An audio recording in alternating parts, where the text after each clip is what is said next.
Ceasefire पर पाकिस्तान का खेल खत्म हो चुका है। कतर बना सबसे बड़ा मध्यस्थ स्थल। ये सबसे बड़ी खबर निकल कर आई है। जमे हुए अरबों डॉलर के फंड पर तेज हुई डील की बातचीत। इवन स्ट्रेट ऑफ हॉर्मुज खोलने को लेकर बढ़ा है वैश्विक दबाव। अमेरिका ये बोल रहा है कि हर हाल में खुलेगा स्ट्रेट ऑफ हॉर्मुज का रास्ता।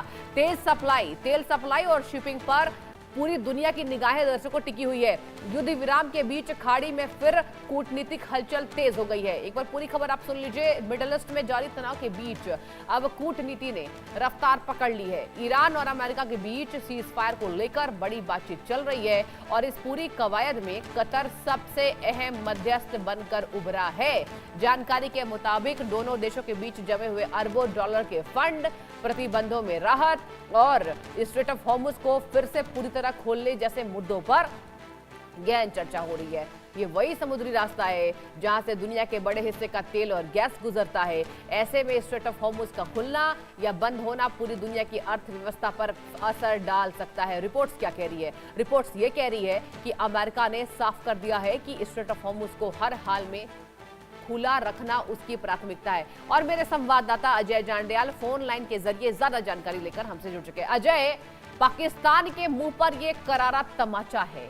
अब मध्यस्थ जो है वो कतर बनेगा। एक बार समझाइए सिचुएशनशिप को कि आखिर क्या वो तमाम मुद्दे हैं अजय, अब कतर मध्यस्थ बन रहा है और क्या आपको पॉसिबिलिटी नजर आ रही है कि हम सब एक बार फिर से शांति देखने वाले हैं? अजय देखिए, सबसे बड़ी बात है कि जब भी मीडिएशन की बात आती है कि नहीं, दो देशों के बीच अगर जंग चल रही हो तो कुछ ऐसे देश को देखा जाता है जिसका एक तो इन्फ्लुएंस हो, दूसरा उसकी छवि जो है वो पूरे तरीके से स्पष्ट हो, तमाम चीजों को देखा जाता है। ऐसे में पाकिस्तान जब मीडिएशन के लिए आया था उसी दिन ये तय हो गया था कि ये टॉक जो पाकिस्तान जिसमें मीडिएट कर रहा है ये बहुत ज्यादा चलेंगी।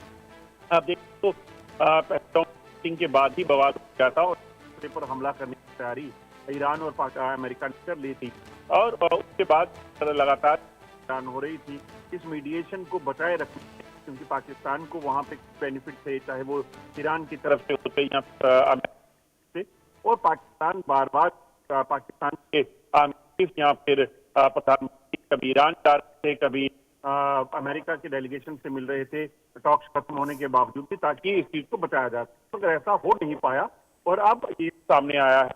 कतर मीडिएशन के लिए जी रखा जा सकता है और कतर जो है मीडिएशन करेगा तो यकीनन उसका अपना पर्सनल इंटरेस्ट होगा। वो इस मिडिल ईस्ट की शांति क्या है अजय, पर्सनल इंटरेस्ट क्या है जैसा आप बता रहे हैं?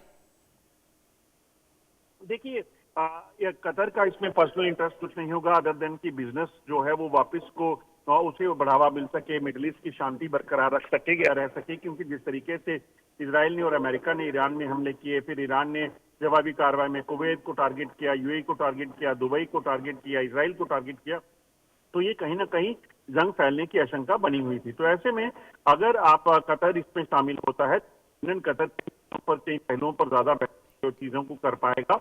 और दूसरी अहम की पाकिस्तान की अपनी। ठीक है अजय, आप नजर बना के रखिए इस बड़ी खबर पर। बहुत शुक्रिया, आपने तमाम जानकारी दी और इसी के साथ